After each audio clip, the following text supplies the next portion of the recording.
Hey guys, Michael Waldron here. I interviewed George Waldron, Director of Business Development at Zipco Contracting. A little bit of background about George. He's been with Zipco since 2016. He worked for an insurance company called Crawford for 20 years and worked for Heron Laughlin Restoration for about 8 years before switching over to Zipco. He's held many different management positions. He was a office manager at Crawford Insurance, turned down the regional manager position and moved to Heron Laughlin. After moving to Heron Laughlin, he worked his way up as an office manager before switching to Zipco Contracting. A little bit about Zipco Contracting. They are a disaster recovery, general contracting, and contents cleaning company. They do multiple different things besides just those three, fire hazard, all that kind of stuff. They're located in Liberty, Missouri.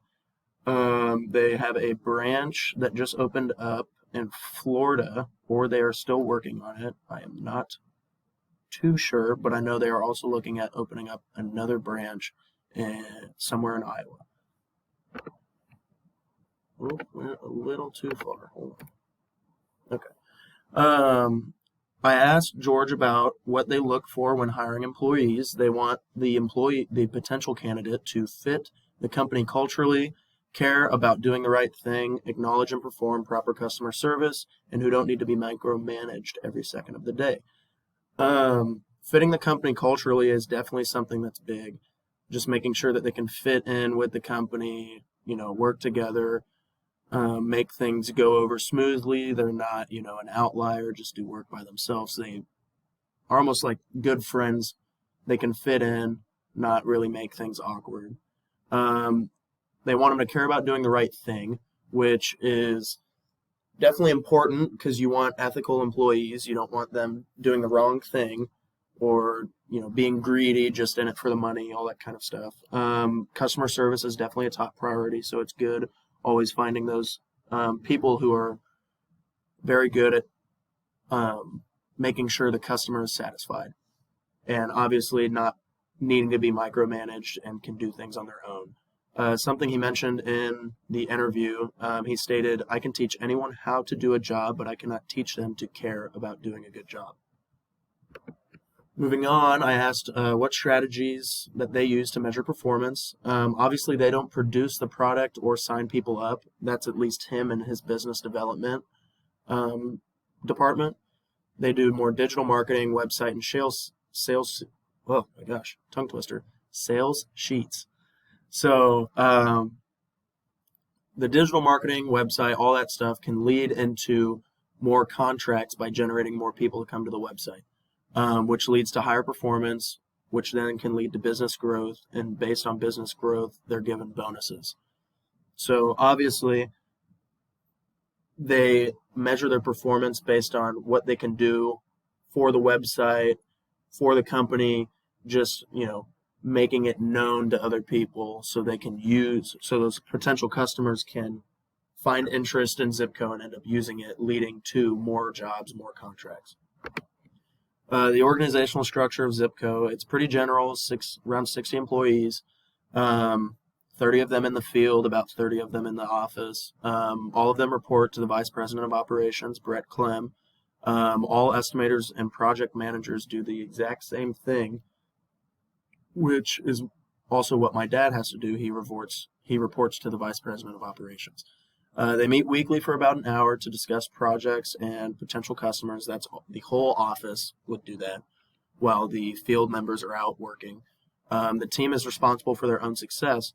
So each estimator, which is a salesman basically, will team up with a project manager who is in charge of just managing the job as it goes, making sure the field employees are doing their job, and those two work closely together to finish each job and then have to report that back to the Vice President of Operations.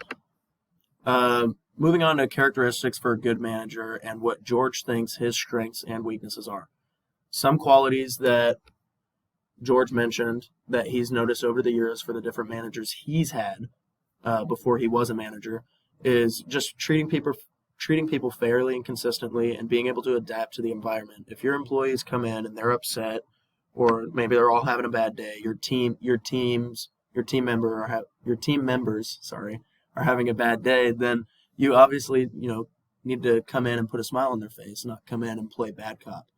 And then also trying to excel your B employees to A's, and your C's to B's and your D's to C's. Just making sure that you can improve each one of your team members while also allowing those employees that are already A's to just go about their work and make sure those top guns can bring in revenue for the company. You also need to care for both job and employee.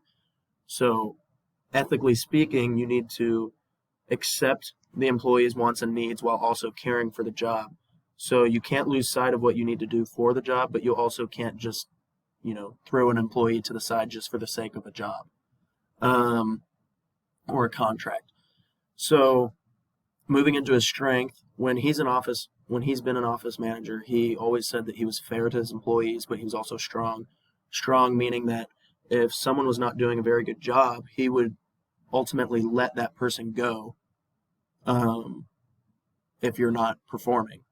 So one of his weaknesses is just waiting too long to let someone go. It's happened to him in the past, is what he said. He gave a guy too many chances trying to be fair, but then the guy kept not improving enough, or he knew that the guy really wasn't taking his chances seriously, and he waited too long to make that cut, ultimately losing the company some revenue just because, you got that slacker in the corner. That is all I have about Zipco contracting and George Waldron. If you need anything done, fire, disaster, recovery, anything like that, definitely contact Zipco Contracting. I worked as an intern for them in their accounting department last Christmas break, and it was definitely a fun experience there. Thank you.